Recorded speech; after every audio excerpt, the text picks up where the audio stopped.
My name is Katelyn Reed. I'm the Selective Mutism Program Director here at Thriving Minds. October is Selective Mutism Awareness Month, and here we are doing a video series to answer some of the questions that we commonly hear about this relatively little known condition. So this video might be applicable to you if you're the parent of a child with selective mutism, if you are a teacher of a student with this condition, or you are just a family member or friend, you know someone who is affected by this relatively little known condition. So thank you for being here. And the first question that I'm going to address is, how does selective mutism happen? Why does this condition develop? And one important thing to know is that this is not due to some sort of trauma or bad parenting or a bad teaching style. In fact, the research does not lend itself to any of those hypotheses. Selective mutism is an anxiety condition, and anxiety conditions have been very well researched, and by and large what we find is there's a pretty strong genetic and physiological component. So more specifically, a child, an individual, inherits the right combination of genes that makes them more predisposed to anxiety conditions. And from a physiological perspective, there's a section of the brain called the amygdala, and the amygdala is supposed to act like a nice security officer, taking in external information, weighing out what might be a threat, what seemingly is not a threat, and then of course responding to the situations that are threatening. What happens though for many with anxiety conditions is their brain, their amygdala, does not act like a nice, calm, thoughtful security officer. In fact, it acts like a very overreactive, yippee guard dog who sends out the alarm, sends out that danger signal for relatively minor situations, certainly not the life-threatening situations that the body is acting as if they are. So all that to say, the amygdala is overactive, and it takes much longer to return to that baseline level of non-anxiety. So that's the physiological piece.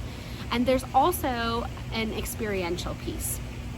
So what happens is that, if you can imagine, the first time a child is asked to speak or engage in a new kind of public situation, they feel that anxiety response that we all feel, that sinking feeling in the pit of our stomach, the heart that's about to pound outside of our chest, the racing thoughts, the shakiness, whatever kind of the reaction is for you, we all know it. They feel that, and they do what we all do when we're anxious, which is avoid. What happens then is typically someone jumps in and speaks for the child. And that's rescuing, essentially. That happens in part because it's a necessity in social situations. Somebody has to speak, and we've been sitting here awkwardly waiting for somebody to speak for too long. But partially it's this innate pull to help a person you care about. And I should note that it's probably the most loving, kind thing that a parent or a teacher or a family member or a friend can do in that moment is help, is try to take away that anxiety for that child. The problem is, though, that the child feels an immediate sense of relief. They have successfully avoided that situation that elicited so many uncomfortable feelings. And we, the people who surround the child in that situation, also feel an immediate sense of relief. We are out of that awkward, uncomfortable, nobody speaking situation. And that's called negative reinforcement of behavior. So the next time that child is in a similar situation, somebody else asks them a question. It's an ice cream employee this time, and they want to know what flavor of ice cream the child wants. The child has learned by sitting in silence, they are able to avoid those uncomfortable feelings, and we have learned to jump in and speak for the child. And so that pattern is repeated over and over and over again.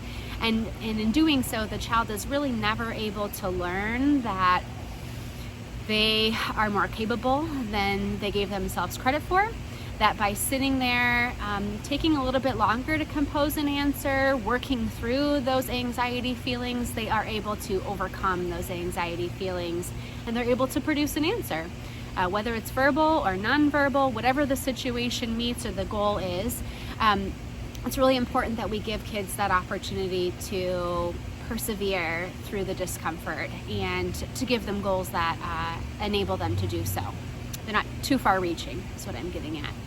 So that's why selective mutism happens in a nutshell. Thank you so much for joining us today. Throughout the rest of October, we will be sending out a few more of these videos answering other common questions. So thanks again, and please stay tuned.